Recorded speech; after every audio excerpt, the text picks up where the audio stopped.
Assalamualaikum warahmatullahi wabarakatuh. Waalaikumsalam warahmatullahi wabarakatuh. Alhamdulillah, alamin. Dalam malam hari ini kita bertemu lagi dengan channel Nurjati Al Kubro dengan kajian Sufi, nikmatnya ngaji sambil ngopi. Baik Abi, dengan bahasan dalam malam hari ini tentang ars ya Bi ya. Tentang ars ya, mungkin banyak kayak kami ini yang masih awam apa itu ars, di mana bentuknya ars, yang bagaimana itu ars Abi. Mohon pencerahan dari Abi. Waktu dan tempat, silakan Abi. A'udzubillahi minasyaitonirrajim. Bismillahirrahmanirrahim. Assalamualaikum warahmatullahi wabarakatuh. Waalaikumsalam warahmatullahi wabarakatuh. Alhamdulillah wassalatu wassalamu ala Rasulillah. Amma ba'du. Qala Allah Ta'ala fil Qur'anil Karim. A'udzubillahi minasyaitonirrajim. Bismillahirrahmanirrahim. Ya ayyuhalladzina amanu taqullaha haqqa tuqatih wa la tamutunna illa wa antum muslimun. Segala puji serta syukur kehadirat Allah Subhanahu wa Ta'ala. Salawat dan salam senantiasa kita sampaikan kepada junjungan kita, cintaan kita, suri tauladan kita, yaitu baginda Muhammad sallallahu alaihi wasallam. Mudah-mudahan kita termasuk daripada umat baginda Muhammad yang mendapatkan syafaat yaumil qiyamah nanti. Amin ya rabbal alamin. Syukur alhamdulillah, malam hari ini kita dikumpulkan lagi sama Allah, ya, dipertemukan lagi nih Kang ya. Ya, di dalam channel Nurjati Al Kubro dalam acara Qafiyah Sufi. Nikmatnya ngaji sambil ngopi. Gitu. Jadi nggak usah tegang-tegang gitu ya, membahasnya santai aja gitu. Sebagaimana janji saya pada minggu lalu bahwa berikutnya kita akan membahas tentang di mana Allah dan ars Allah. Nah, bagaimanapun juga tentang pertanyaan ini itu penting untuk dibahas karena itu merupakan sebuah keimanan kita, ya, menjadi tolak ukur keimanan kita. Ketika kita benar-benar mengenal Allah, maka keimanan kita semakin kuat dan kokoh kepada Allah, kan gitu. Nah, memang pertanyaan tentang di mana Allah ini sempat ramai nih Kang. Ya. Banyak tuh yang jawab terangan ya masing-masing. Iya, ada yang mengatakan oh Allah di langit ya, ada yang mengatakan oh Allah di mana-mana sebagainya. Sebenarnya yang dijawab itu semuanya memiliki dalil ayat-ayat Al-Quran, ya. Hanya saja permasalahannya ayat-ayat Allah ini jangan dibenturkan gitu loh, ya. Karena ayat-ayat Al-Quran itu memiliki kebenaran yang nyata. Sebenar-benarnya Al-Quran. Jadi jangan dibenturkan gitu. Bagaimana caranya kita dapat mengkorelasikan atau menghubungkan ayat-ayat yang ada di dalam Al-Quran. Gitu. Jadi jangan seakan-akan dibuat itu sebuah pertentangan ayat itu. Gitu ya. Nah, sekarang kita membahas tentang di mana Allah. Di mana Allah itu kita bisa membuka di dalam Al-Quran surat Toha ayat 5. Nah, coba kalau yang buka Al-Qurannya bisa. Ya, di dalam surat Toha ayat 5. Bismillahirrahmanirrahim. Ar-Rahmanu 'alal arsyis tawa, ya. Yang artinya dialah Allah yang Maha Pengasih bersemayam di atas ars, ya. Nah, ini ya menjadi satu ayat yang menjadi tolak ukur atau patokan, oh Allah tuh di atas ars. Ars itu di atas langit. Ya. Katanya lapis-lapis gitu ya. Nah, pertama di dalam surat Toha ayat 5. Nah, ada juga nanti kita akan bertemu di dalam surat Al-Baqarah ayat 186. Di mana keterangannya, apabila hambaku bertanya kepadamu tentang aku, sesungguhnya aku dekat. Ya. Ada pula di dalam surat Qaf ayat 16. Ya. Di mana Allah Subhanahu wa taala berfirman, "Wa nahnu aqrabu ilaihi min hablil warid." Kami lebih dekat kepadanya daripada urat lehernya. Surat Toha ayat 5 Allah berfirman bahwa Allah ada di ars. Di dalam surat Qaf ayat 16, kami lebih dekat dari urat leher. Ada lagi nanti di dalam surat Al-Baqarah ayat 115. Di mana Allah Subhanahu wa taala berfirman, hanya milik Allah timur dan barat. Kemanapun kamu menghadap, di sanalah wajah Allah. Nah, ya. Inilah ayat-ayat yang selama ini digunakan untuk menjawab pertanyaan di mana Allah. Tetapi sayangnya, kenapa hanya satu ayat yang dimunculkan? Misalkan, ya, ada yang memunculkan, oh, Ar-Rahman wa 'alal 'arsy istawa. Allah tuh di ars, di atas langit. Tapi ayat yang lain nggak dijelaskan. Akhirnya ada juga yang menjawab, oh, Allah itu dekat dari urat leher. Gitu. Nah, tadi katanya di langit.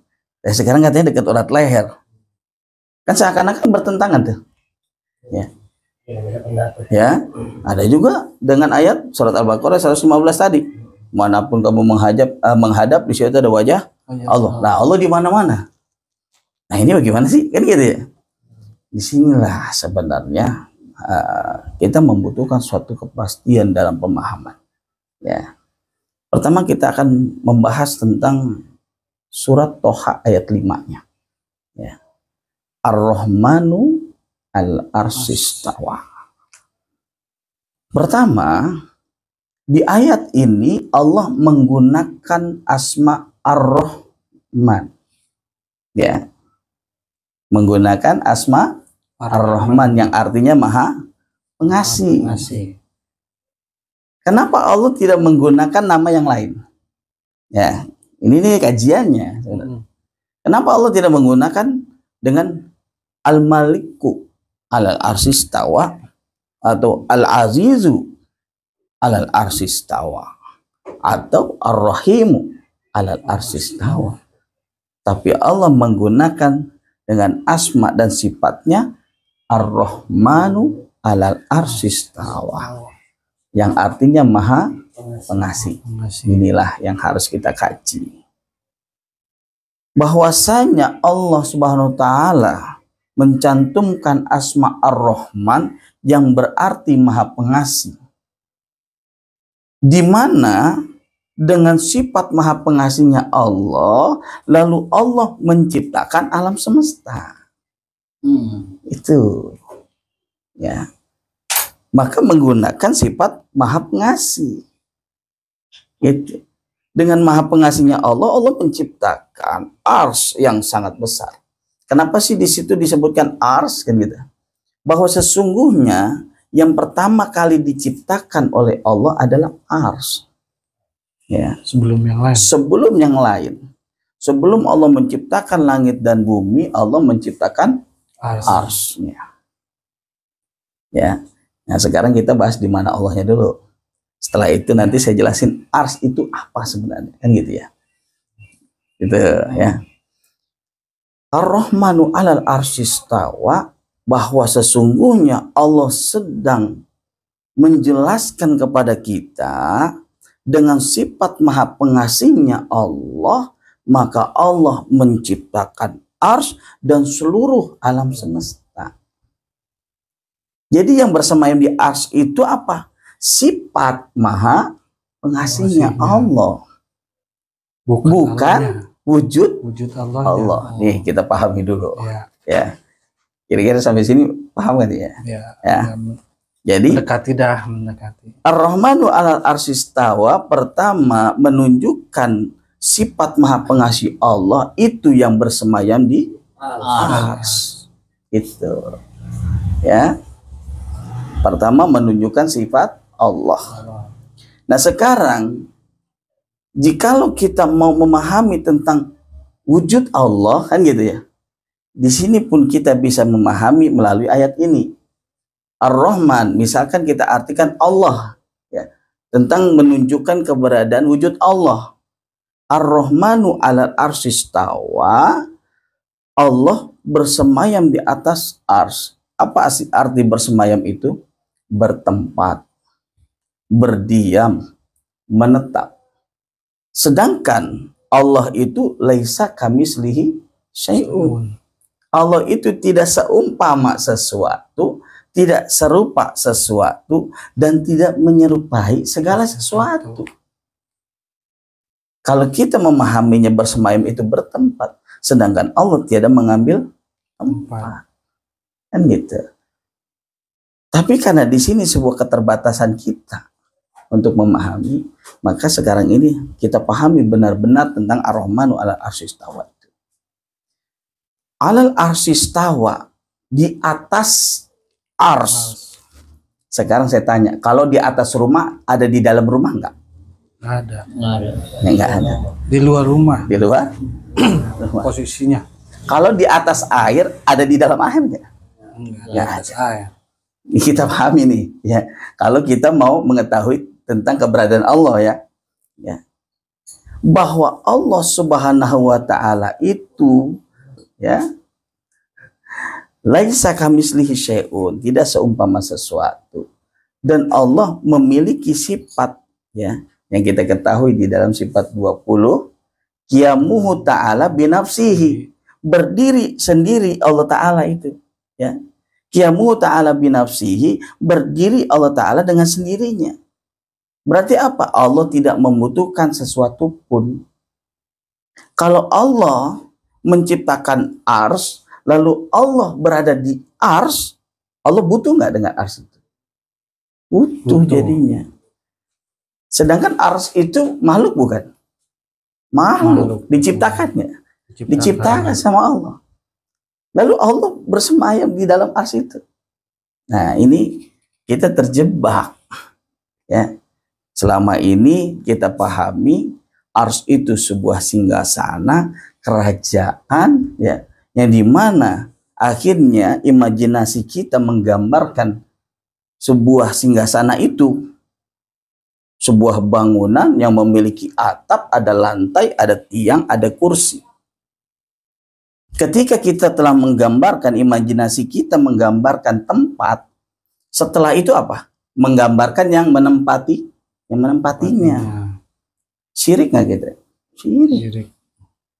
Dan sekarang yang nggak ubahnya kita seperti ajaran yang lain, ya, bahwa ada kerajaan langit, di situ ada raja langit yang duduk di kursinya, ya, bersama dengan para dewa.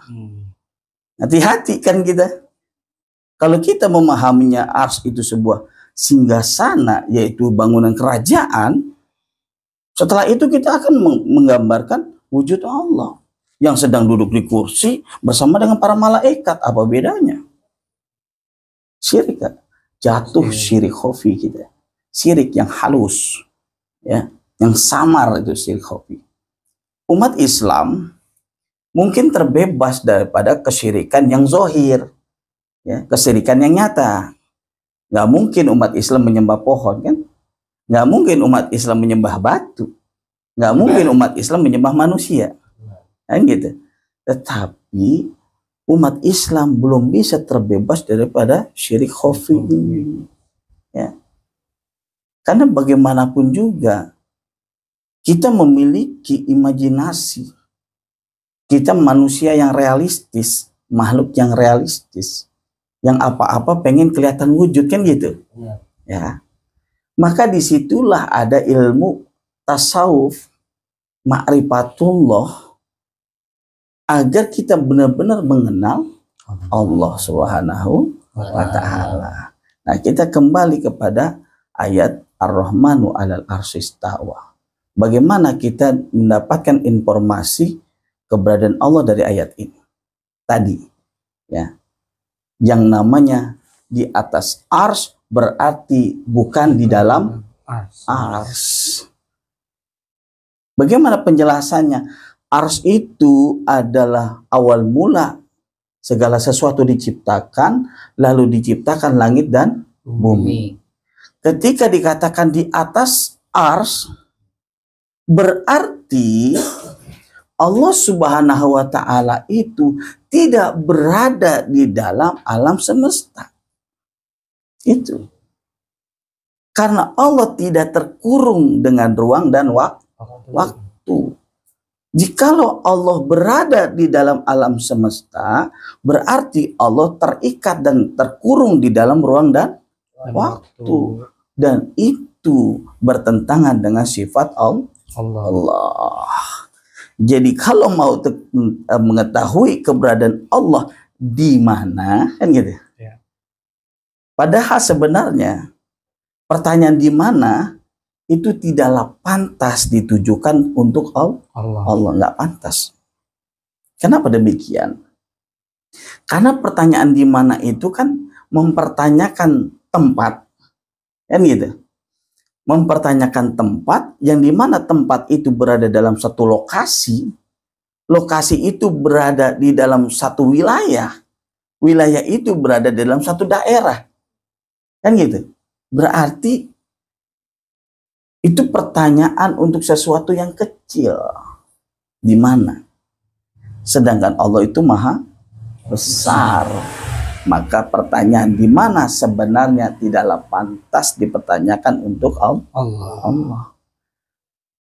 Tetapi di sini kita maklumi batas kemampuan kita, gitu ya. Dan itu memang sebuah pertanyaan yang realistis, pengen tahu, gitu kan. Kita menyembah kepada Allah, lalu kita pengen tahu di mana sih Allah, gitu ya. Nah, disinilah kita jelaskan bahwa sesungguhnya Allah Subhanahu wa Ta'ala di luar, ya, dari segala yang diciptakannya, ya, Allah Subhanahu wa Ta'ala. Jadi tidak ada di dalam alam semesta, di luar alam semesta. Kira-kira kalau di luar alam semesta kita bisa nunjuk nggak di mana? Nggak bisa kita nunjuk di mana. Karena nggak berada di dalam satu ruangan, tidak terkurung ruang dan waktu. Itu nggak bisa kita tunjuk di sana, nggak bisa. Karena memang keluar dari dalam ini semua, gitu. Tidak berada di dalam alam semestanya, gitu. Ya. Nah, jadi sekarang ini kita sudah mengetahui keberadaan Allah, bahwa Allah berada di luar alam semesta atau di luar dari segala yang diciptakan Allah, ya. Nah, selanjutnya kita membahas tentang surat tadi. Surat apa tadi itu? Surat Al-Baqarah ayat 186, ya. Di mana di sini dikatakan wa iza sa'alaka ibadi anni fa inni qarib.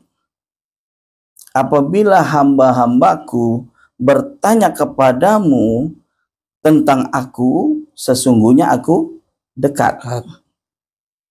Sedekat apa, kan gitu? Ya. Surat Qaf ayat 16.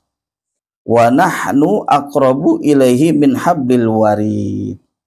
Kami lebih dekat kepadanya daripada urat lehernya. Nah, kalau memang Allah Subhanahu wa Ta'ala tadi keberadaannya di luar alam semesta, kenapa ada ayat yang mengatakan lebih dekat dari urat leher? Kan gitu. Apanya yang dekat urat leher, kan gitu, ya. Khalaqtu Muhammadan awalam min nuri wajhi. Yang pertama kali aku ciptakan adalah Muhammad dari cahaya wajahku, di dalam hadis qudsi itu, ya. Jadi yang pertama kali Allah ciptakan adalah Nur Muhammad atau Nur Zat Allah. Dan itulah yang dikenal dengan tajalinya Allah. Kan gitu. Apakah tajali itu merupakan wujud Allah? Bukan. Contoh, ini contoh, ya. Ini sebuah contoh yang saya kasih. Ya. Kang Emen punya bayangan nggak? Kang Emen punya bayangan nggak? Punya kan? Ya, manusia punya bayangan kan? Punya. Semua makhluk punya bayangan kan? Nah, apakah bayangan Kang Emen itu wujud Kang Emen? Bukan. Ya. Bayangan Kang Emen itu bukan wujud Kang Emen. Tapi bayangan Kang Emen lepas dari wujudnya enggak? Enggak. Nempel terus. Nempel. Jauh enggak dari wujudnya? Enggak. Itulah. Maka kita diajarkan untuk bermakrifatullah, untuk sampai kepada tajalinya Allah, sampai kepada nurnya, sebagaimana di dalam surat An-Nur ayat 35. Allah membimbing kepada cahayanya bagi siapa yang dia kehendaki. Nur itulah tajalinya Allah. Maka ketika kita sampai kepada nur Allah, bahwa nur Allah tidaklah jauh daripada Allah. Itu. Ya. Maka yang dikatakan dekat urat leher itu apanya? Ketika Allah menciptakan Nur Muhammad atau Nur Zat, ya, lalu dari Nur Zat ini atau Nur Muhammad ini, lalu diciptakanlah segala sesuatu sesuai dengan surat An-Nur ayat 35. Allahu nurus samawati wal ardh. Allah pemberi cahaya kepada langit dan bumi. Maksudnya cahayanya apa nih, kan gitu? Apa cuman dikasih senter doang kan? Ya. Yang dimaksud Allahu nurus samawati wal ard, Allah memberikan kehidupan kepada langit dan bumi beserta apa yang ada di dalamnya juga. Gitu. Nur itu adalah ruh. Ya. Jadi dari Nur Muhammad menciptakan ruh-ruh yang ada. Bukan hanya sekedar ruh manusia, ruh hewan, ruh tumbuhan, dan seluruh makhluk-makhluk yang ada di alam semesta. Allahu nurus samawati wal ard. Nah, inilah tajalinya Allah. Ya. Sekarang kita punya ruh nggak? Punya. Sebagaimana firman Allah, wa nafakhtu fihi mir ruhi, dan kutiupkan ke dalamnya ruh dariku, kata Allah begitu. Kenapa dikatakan ruh dariku? Karena memang ruh kita ini asal muasalnya diciptakan dari Nur Muhammad, dan Nur Muhammad diciptakan dari nur wajah Allah. Ya, sampai sini paham gak nih? Ya. Kira-kira yang namanya ruh kita lebih dekat dari urat leher nggak? Ya dekat, sangat dekat. Orang di situ. Ya, karena memang sudah di dalamnya kan gitu. Ya. Ya, itulah yang dikatakan lebih dekat dari urat leher. Jadi ruh kita itu hakikatnya adalah ruh Allah. Itu. Makanya ketika kita mau bertasawuf, bermakrifatullah, apa yang menjadi sebuah landasannya, kan gitu. Man arafa nafsahu faqad arafa rabbahu. Barang siapa mengenal dirinya pasti mengenal Tuhannya, yaitu Allah Subhanahu wa ta'ala. Kenapa demikian? Karena ruh kita ini diciptakan dari Nur Muhammad, dan Nur Muhammad diciptakan dari nur wajah Allah. Itu sebenarnya. Ya. Jadi paham kita sampai sini ya. Ya. Jadi dikatakan aku lebih dekat dari urat leher, apanya kan gitu ya. Jadi wujud Allah Subhanahu wa ta'ala itu di luar alam semesta. Tapi yang di dalam alam semesta yang memberikan kehidupan kepada alam semesta yaitu nurnya Allah, tajalinya Allah yang berada dalam diri manusia dan seluruh makhluk yang ada di alam semesta. Nah, begitu pula yang dijelaskan di dalam surat Al-Baqarah ayat 115 tadi kan. Ya. Manapun kamu menghadap, di situ ada wajah Allah. Saya rasa ayat ini pun kita sudah memahami. Maksudnya apa? Karena di dalam diri kita ada nur Allah, di setiap hewan, tumbuhan itu ada nur Allah, sehingga mereka bisa hidup. Maka ketika kita menghadap kemanapun, ya memang inilah semua wajah Allah. Gitu. Kenapa dikatakan wajah Allah? Karena memang nur itu diciptakan dari nur wajah Allah. Maka ketika kemanapun kita menghadap, di situ ada wajah Allah. Bukan berarti Allah banyak, bukan. Itu nurnya, tajalinya yang ada di mana-mana, ya, yang berada di tiap diri insan, diri manusia, tumbuhan, hewan, batu dan sebagainya. Nah, di sini pula dapat menjawab mungkin ada sebuah pertanyaan tentang Allah. Bagaimanakah Allah melihat? Bagaimanakah Allah mendengar? Bagaimanakah Allah mengetahui segala sesuatu? Jangan kita bayangkan telinganya. Allah mendengar, apa telinganya seperti kita? Syirik kita. Ya.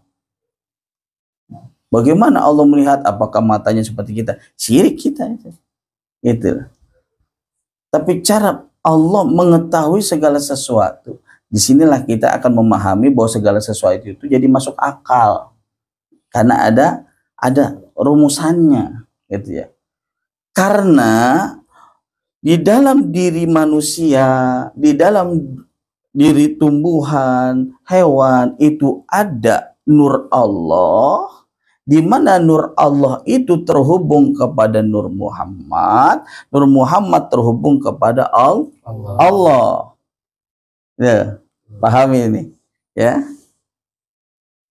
Kita paham nggak sampai sini nih? Jadi ada keterkaitan, terhubungan, ya, terhubungan. Jadi bagaimana caranya bisa melihat? Inilah. Pertama, bahwa apa yang kita lihat itu tersimpan ke dalam nurnya. Dan nur itu terhubung kepada Allah. Ketahuan nggak gitu? Ketahuan. Sama aja. Dan ini juga sempat menjadi sebuah pertanyaan. Dulu saya pernah ditanya, Kang. Ada yang nanya, Pak Ustadz, Allah itu kan satu. Iya. Manusia miliaran. Melihat Bagaimana cara Allah mengetahui segala perbuatan kita? Ya. Sedangkan Allah mah satu, kan gitu. Manusia ini banyak. Saya senyum gitu ya. Saya kata apa?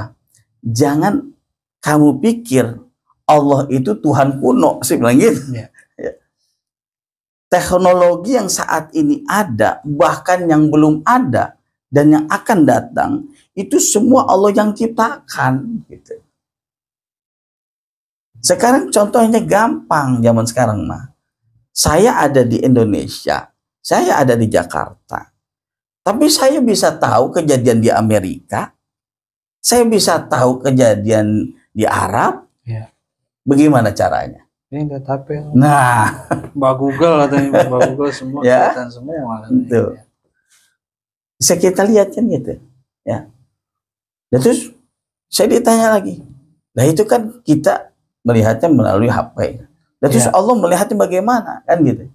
Melalui apa? Allah masukkan wa nafakhtu fihi mir ruhi, itu database-nya dimasukin. Iya, iya. Dari situ, ya, ada penglihatan ruh, pendengaran ruh. Di situ semuanya ada. Karena dari ruh itulah yang membuat kita dapat melihat. Ruh itulah yang membuat kita mendengar. Ruh itulah yang membuat kita berpikir. Ya. Jadi semuanya itu sudah jelas sebenarnya kalau kita mau memahami, kan. Betul, betul. Ya. Jadi terjawab nggak? Bagaimana Allah melihat? Bagaimana Allah mendengar? Melalui apa itu? Ya. Jadi udah nggak bisa ngumpet, Kang. Sama semuanya kelihatan semua ya. Kelihatan semua. Tersimpan rapi di situ. ya, tersimpan semuanya, terhubung langsung ke sentral. Iya. Ya. Lagi ngapain Kang Emil, ngapain ketawa Kang Emil. Kelihatan berdua, kelihatan absen tuh ya, agak absen. Ya, itu. Nyongkel. Yang tadinya seakan-akan nggak bisa kita masukkan ke dalam akal, ternyata bisa kita pahami, ya. Nah, jadi sekarang ini kita sudah mengetahui bahwa wujud Allah itu di luar alam semesta, dan yang di dalam alam semesta yang berada di dalam setiap insan, setiap makhluk Allah adalah tajalinya Allah, atau nur Allah, atau nur zat Allah, atau nur Muhammad. Ya, kira-kira sampai sini ada yang mau ditanya gini tentang Allah? Ya, sebelum kita lanjutin ke ars. Kopi dulu, ngopi-ngopi. Kopi asupi. Nikmatnya ngaji sambil ngopi.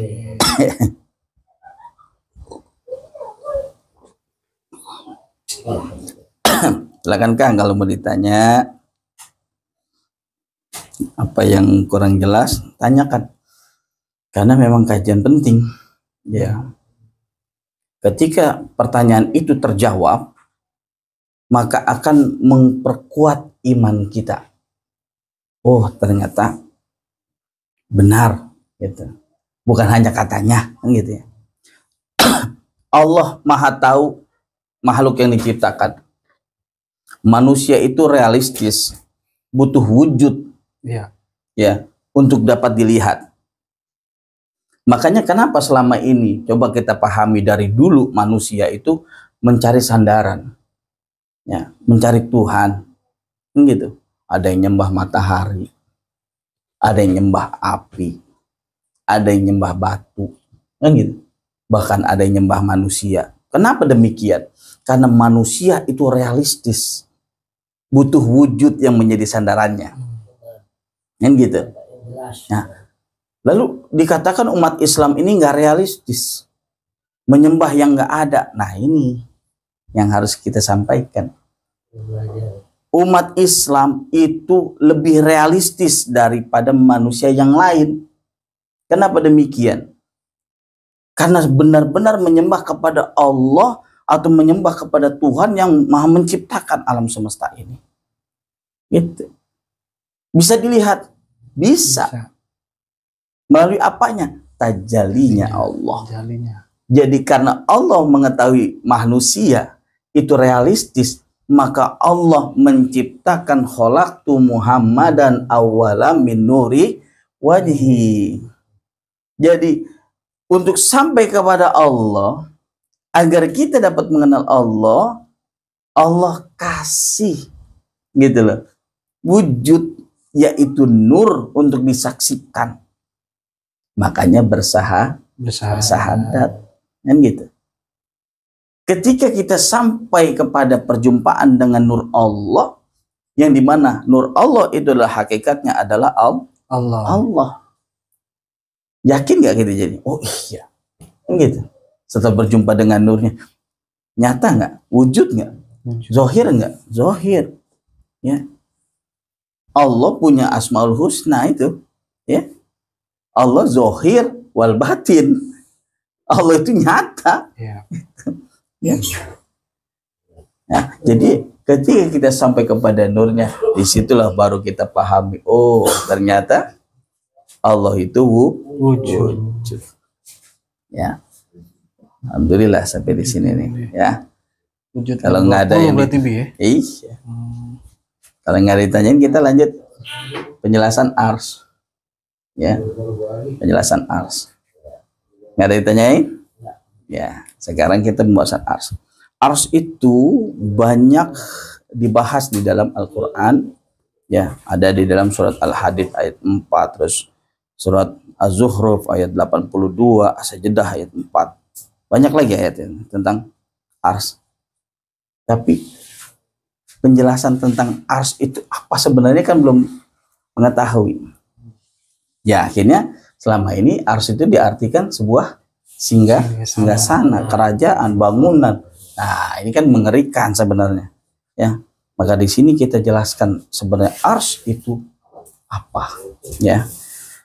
Kita buka di dalam surat Hud ayat 7, di mana Allah Subhanahu wa taala berfirman, Bismillahirrahmanirrahim. Wa huwa alladzi khalaqas samawati wal arda fi sittati ayyam wa kana arshuhu 'alal ma'. Dialah Allah yang telah menciptakan langit dan bumi dalam 6 masa, serta menciptakan ars sebelumnya di atas air. Ya, berarti kan ars duluan diciptain, ya, sebelum langit dan bumi. Berarti sebelum diciptakan langit dan bumi, mula-mula yang diciptakan Allah adalah ars. Coba kita korelasikan, kita hubungkan dengan hadis qudsi yang tadi. Khalaqtu Muhammadan awwala min nuri wajhi. Yang pertama kali aku ciptakan adalah Nur Muhammad dari cahaya wajahku, kata Allah begitu, ya. Ada kesamaan nggak? Di surat Hud ayat 7 Allah mengatakan, Allah berfirman bahwa yang diciptakan oleh Allah sebelum langit dan bumi itu adalah ars. Di hadis qudsi Allah berfirman bahwa yang pertama kali Allah ciptakan adalah Nur Muhammad. Ada korelasinya enggak? Atau hubungannya enggak? Sama-sama pertama enggak? Sama-sama pertama kan? Bahwa sesungguhnya ars itu adalah Nur Muhammad sallallahu alaihi wasallam. Ya. Bukan berarti sebuah singgasana itu adalah sebuah bangunan kerajaan. Yang dimaksudkan singgasana adalah di mana ars itu adalah Nur Muhammad yang diciptakan dari Nur Allah, yang hakikatnya ars itu adalah Allah. Ini sebenarnya yang harus dijelaskan. Ya. Ya. Banyak kebimbangan tentang ars itu. Padahal ars itu adalah sebenar-benarnya Nur Muhammad atau Nur Zat Allah. Maka dari ars itulah diciptakan segala sesuatu yang lain.